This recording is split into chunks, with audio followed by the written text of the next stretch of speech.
Hi.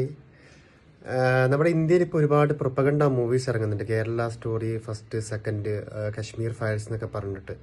Even ദുരന്തറിൽ പോലും ചില propaganda ഒളിപ്പിച്ചിട്ടാണ് അവർ ഇറക്കുന്നത്. അപ്പോൾ എനിക്ക് ഒരു മാസം മുമ്പ് എൻ്റെ ഒരു പഴയ കമ്പനി, ഞാൻ വർക്ക് ചെയ്യുന്നൊരു കമ്പനിയിലൊരു അനുഭവം ഉണ്ടായി. ഒരു പയ്യൻ, അവിടെ വർക്ക് ചെയ്യുന്ന ഒരാൾ, നോർമലി നിങ്ങൾ പേരൊക്കെ ചോദിച്ചു സംസാരിച്ചു.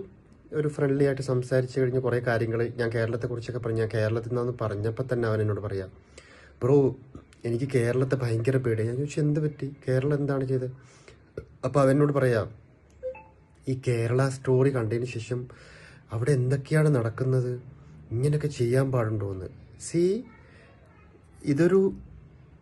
ഇയാൾ വന്നിട്ട് ബീഹാറിലുള്ള ഒരാൾ ഇത് വിശ്വസിക്കണമെങ്കിൽ കേരള സ്റ്റോറി എടുത്ത സംവിധായകനും അതിൻ്റെ നിർമ്മാതാവും അതുപോലെ തന്നെ അതിൻ്റെ പിന്നണി പ്രവർത്തകരൊക്കെ വിജയിച്ചിരിക്കുന്നു. കാരണം എന്താ, അവർക്കറിയേണ്ടത് കേരളത്തെ മാക്സിമം വെറുപ്പിക്കുക, കേരളത്തെ മറ്റ് നോർത്തേൺ അല്ലെങ്കിൽ ഇന്ത്യയിലെ മറ്റ് സംസ്ഥാനങ്ങൾക്കിടയിൽ ഒരു വികൃതമാക്കി കാണിച്ചിട്ട് ജയിക്കുക എന്നുള്ളതാണ്. കാരണം ഒരു കാലത്ത് ഒരു BJP ഭരണം കിട്ടാത്തൊരു സംസ്ഥാനമാണ് കേരളം.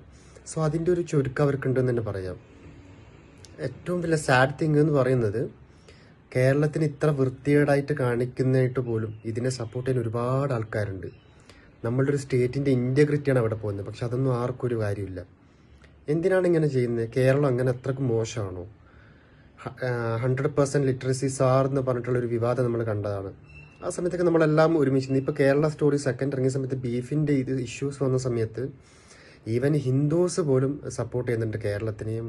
ഈ ഒരു സ്റ്റേറ്റ്മെൻറ്റിനെതിരെ സംസാരിക്കുന്നുണ്ട്, ആ ഒരു പടത്തിൽ, ആ ഒരു സീനിനെതിരെ. അപ്പോൾ നമ്മളിൽ ചില ആൾക്കാർ നമ്മുടെ സ്റ്റേറ്റിൻ്റെ ഇൻറ്റഗ്രിറ്റിയെക്കാളും വില വെക്കുന്നത് ഇത്തരം പ്രൊപ്പഗണ്ട മൂവീസ് സത്യമാണ്, അതുപോലെ തന്നെ അവർ പറയുന്നതാണ് ശരി എന്നുള്ളതാണ്. ഒരിക്കലും കേരളത്തിൽ ഇങ്ങനെയൊന്നും നടക്കുന്നില്ല. എവിടെയാണ് കേരളത്തിൽ ഇത്രയും ആൾക്കാരെ മതം മാറ്റുന്നത് ലവ് ജിഹാദിൻ്റെ പേരിൽ?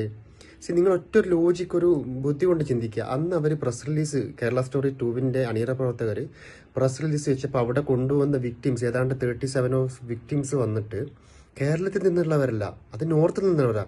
പിന്നെ എങ്ങനെയാണ് കേരള സ്റ്റോറി എന്ന് പറയുന്നത്? ഒരു വിക്ടിം പോലും കേരളത്തിൽ നിന്നില്ലെങ്കിൽ, ഇതാണ് കേരള സ്റ്റോറിയുടെ യഥാർത്ഥ വിക്ടിം എന്ന് പറഞ്ഞ സ്റ്റേജിൽ ഇരുത്തിയിട്ട് ഒരാൾ പോലും കേരളത്തിൽ നിന്നില്ലെങ്കിൽ പിന്നെ എങ്ങനെ അത് വിക്ടിം ആവും? അതെങ്ങനെ കേരളത്തിൻ്റെ വിക്ടിം ആവും? പിന്നെ കേരള സ്റ്റോറി എങ്ങനെയാവും? ശരിക്കും പറഞ്ഞാൽ നമ്മുടെ സർക്കാരാണ് ഇതിനെതിരെ, ഈ പേരിനെതിരെ ഒരു നിയമ നടപടി സ്വീകരിക്കേണ്ടത്. കാരണം ഒരു സ്റ്റേറ്റിൻ്റെ ഇൻറ്റഗ്രിറ്റിയും സ്റ്റേറ്റിൻ്റെ എല്ലാ നന്മയെയും മൂടുന്ന തരത്തിൽ മറ്റുള്ളവരിലേക്കൊരു ചിന്തകൾ സ്പ്രെഡ് ചെയ്യാണ് ചെയ്യുന്നത്. അപ്പോൾ ഇത് വിശ്വസിക്കാതിരിക്കുക. ഇവനെ പറഞ്ഞ സമയത്ത് ഞാൻ ഷോക്കിങ്. അപ്പം ഞാൻ വിചാരിച്ചു, ഓക്കെ, ഇതിന് സംവിധായകൻ എന്താണ് ഉദ്ദേശം നടക്കുന്നുണ്ട്. കാരണം ആൾക്കാരിലേക്ക് അവർ ഇൻജക്റ്റ് ചെയ്യുന്ന ആ ഒരു സംഭവം പോകുന്നുണ്ട് എന്നുള്ള കാര്യം നമുക്ക് മനസ്സിലാകാം. സാഡ് തിങ്, നമ്മൾ മലയാളീസ് എങ്കിലും അതിനെ എതിർക്കണം. കാരണം കേരളം ഇങ്ങനെയല്ല. നമ്മൾ പള്ളിയിൽ നിന്ന് അമ്പലത്തിൽ നിന്ന് നോമ്പ് തുറക്കുന്നവരാണ്. പള്ളിയിൽ വന്നിട്ട് ഇപ്പം ഇന്നലെ ആറ്റുകൾ പൊങ്കാല ഇറങ്ങേറി. നമ്മളുടെ പള്ളികളിലൊക്കെ സൗകര്യം ഒരുക്കിയിട്ടുണ്ടായിരുന്നു. അത് നമ്മൾ കാലാകാലങ്ങളായിട്ട് നമ്മൾ അങ്ങനെയാണ്. പക്ഷേ ഇന്നത്തെ കാലത്ത് ഇത്രയും വർഗീയ വിഷം തുപ്പുന്ന കാലമായതുകൊണ്ട് നമ്മൾ അതൊക്കെ പോസ്റ്റ് ചെയ്യേണ്ടി വരുന്നതാണ് ഇൻസ്റ്റാഗ്രാം, FBയിലൊക്കെ. പണ്ട് തൊട്ടേ ഞാൻ തെയ്യം കാണാൻ പോയിട്ടുണ്ട് പണ്ടൊക്കെ. അങ്ങനെ നമ്മൾ അങ്ങനെ പോകുന്ന ടീമാണ്. ഞാൻ അമ്പലത്തിൽ നിന്ന് ഫുഡ് കഴിച്ചിട്ടുണ്ട് ഉച്ചയ്ക്ക്. നമ്മളങ്ങനെ ചെയ്യുന്നതാണ്. പക്ഷേ നമ്മളുടെ ഇപ്പോഴത്തെ സിറ്റുവേഷൻ വെച്ചിട്ട് നമ്മളുടെ നിവൃത്തികേട് കൊണ്ടാണ് നമ്മൾ ചില റീൽസ് ഷെയർ ചെയ്യുന്നത്. ഇങ്ങനെ പള്ളിയിൽ നിന്നുള്ള, അമ്പലത്തിൽ നിന്നുള്ള നമ്മുടെ മതസൗഹാർദ്ദത്തെ മറ്റുള്ളവർ കാണാൻ വേണ്ടിയിട്ട്. ഇങ്ങനെയല്ല കേരളം നമുക്ക് അറിയിക്കാൻ വേണ്ടിയിട്ടാണ്.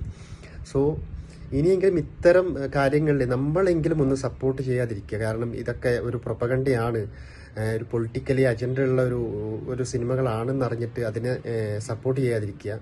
നല്ല കാര്യങ്ങൾ മാത്രം പ്രചരിപ്പിക്കുക. ഒരു മതവും